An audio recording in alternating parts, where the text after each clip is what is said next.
وبعد فأقول هو سيدنا محمد بن عبد الله بن عبد المطلب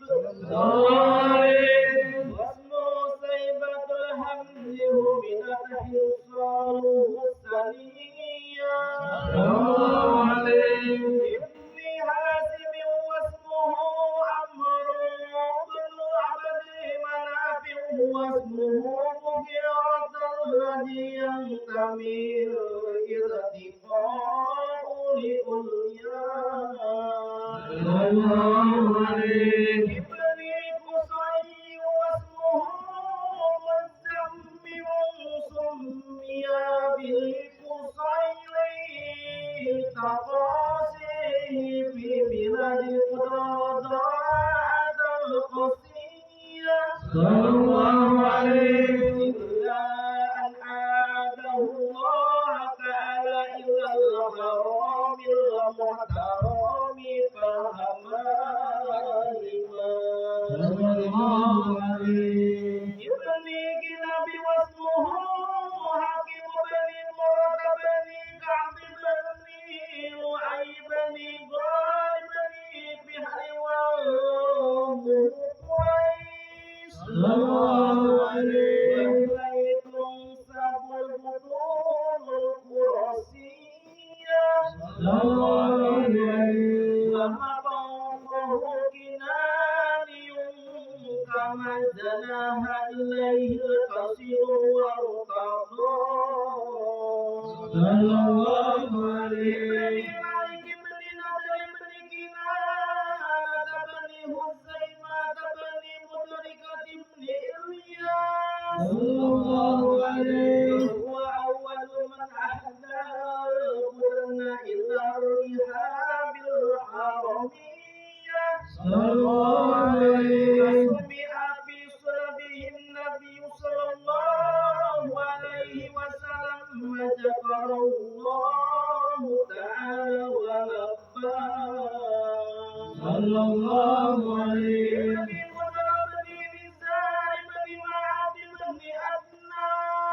صلى الله عليه وحاج سلك النظام قواعده بنان السنة السنية صلى الله عليه وحبه إلى الخليل إبراهيم أمسك عنه الشارع وأباه صلى الله عليه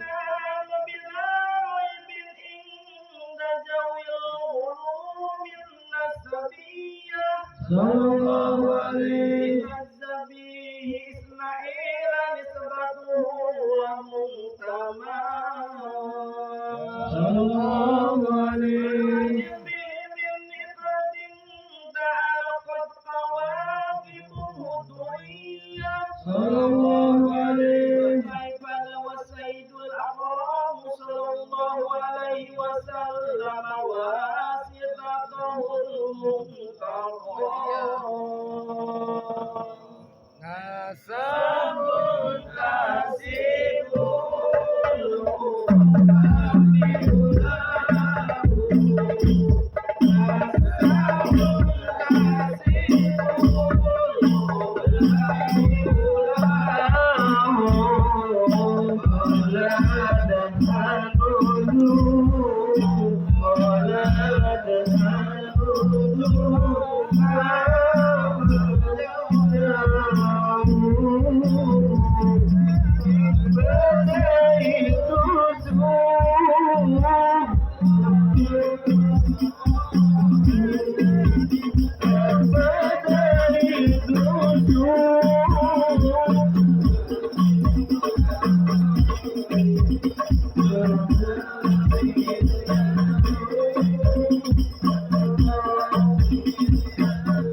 مولده الحني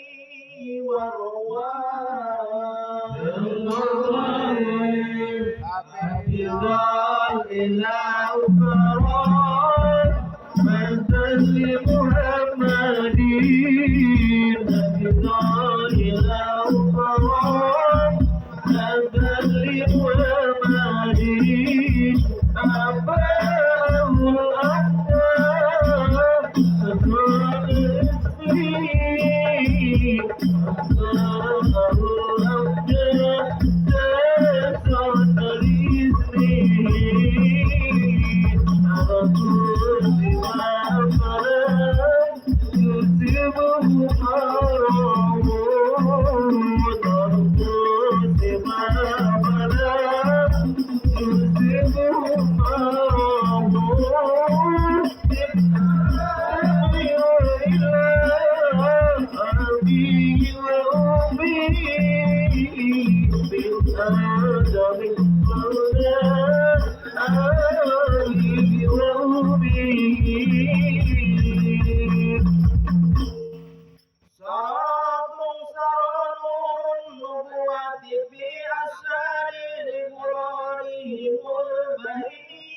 صلى الله عليه قدر بدره بجبين جده عبد المطالب وبنيه عبد الله صلى الله عليه أدر اللهم قبره الكريم بأرض سليم صلاة وتسليم اللهم صل وسلم وبارك عليه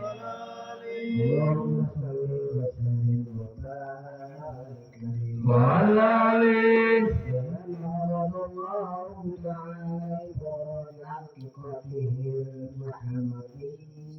صلى الله عليه صلى الله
عليه